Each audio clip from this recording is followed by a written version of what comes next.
At the Kubicle, we're big advocates of keyboard shortcuts because they can save you huge amounts of time when performing analysis in Excel. To show you just how much time can be saved, I'm going to complete a relatively straightforward task using keyboard shortcuts on the left-hand side and without keyboard shortcuts on the right-hand side. For the dataset in question, I have over 150 customers listed vertically, one per row. For each customer, I have a renewal date and an associated salesperson.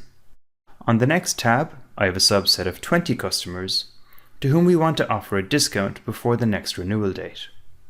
Our task is to find the salesperson and the renewal date associated with each customer in this subset. So let's get started.